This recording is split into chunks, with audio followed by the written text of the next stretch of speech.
পালেখালী international cricket স্টেডিয়ামে এই মুহূর্তে বাংলাদেশ ক্রিকেট দলের অনুশীলন চলছে। প্রথম টি-20টাকে সামনে রেখে আগামীকাল শুরু হতে যাচ্ছে সেটা। বাংলাদেশ সময় সন্ধ্যে 7:30টায় এই মাঠটাতে মুখোমুখি হবে বাংলাদেশ বনাম শ্রীলঙ্কা। নিশ্চয়ই টি স্পোর্টসের পর্দায় খেলাটি উপভোগ করবেন, বাট খুব একটা আসলে ভরসা নিয়ে বলতে পারছি না কতটুকু উপভোগ করবেন। বাংলাদেশ ওডিআই সিরিজটা হেরেছে 2-1 ব্যবধানে।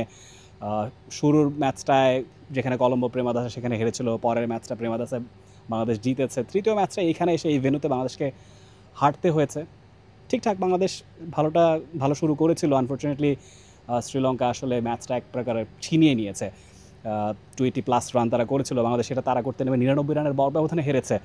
Different ball game, different format.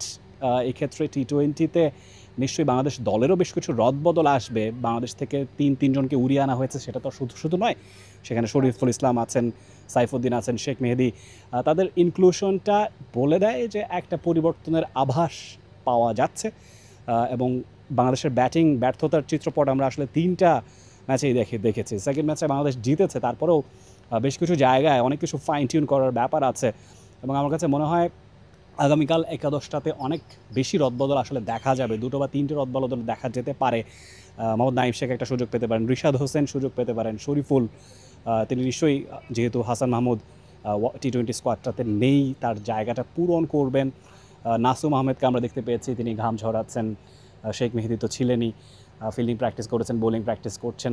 আজকে আসলে পুরো দল পাল্লেকেলেতে প্র্যাকটিস করতে আসেনি। ক্যাপ্টেন লিটন দাস তিনি এসেছিলেন, তার সঙ্গে প্রেস কনফারেন্সে কথা হয়েছে, তিনি জানিয়েছেন আসলে আগে যা ঘটেছে বাংলাদেশ সেই বৃত্ত থেকে বেরিয়ে একটা চমৎকার টি-20 সিরিজ কাটাতে চায়। সেই প্রত্যাশা নিশ্চয়ই আপনারও থাকবে।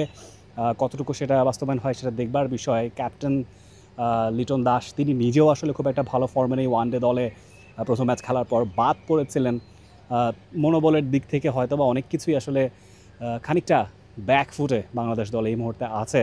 তবে আর টি-20 ফর্ম্যাটটা তো আসলে আমাদের একেবারে স্ট্রংগেস্ট জোন না। ওয়ানডেতেই যেখানে আমাদের খাবি খেতে হয়েছে, টি-20 আরও কঠিন পরীক্ষা। তবে সেই পরীক্ষা উত্তরণের জন্য নিশ্চয়ই টাইগাররা যান প্রাণ দিয়ে লড়বে এই পাল্লেকেলের মাঠটায়। এরপর সেকেন্ড টি-20 যেটা হবে ডাম্বুলায়, থার্ড টি-20 কলম্বোতে। তো 3টা টি-20 সিরিজ, সবগুলো ম্যাচই টি স্পোর্টসের পর্দায় দেখতে পাবেন। সবসময় টি স্পোর্টসের সঙ্গে থাকবেন সেই প্রত্যাশা রাখছি। পাল্লেকেলে ইন্টারন্যাশনাল ক্রিকেট স্টেডিয়াম থেকে Rifat Tanvir Rafi, T Sports. For more updates, subscribe to our YouTube channel and click on the bell icon. Follow us on Facebook and Instagram. Download T Sports app to enjoy exciting games and highlights. Visit tsports.com.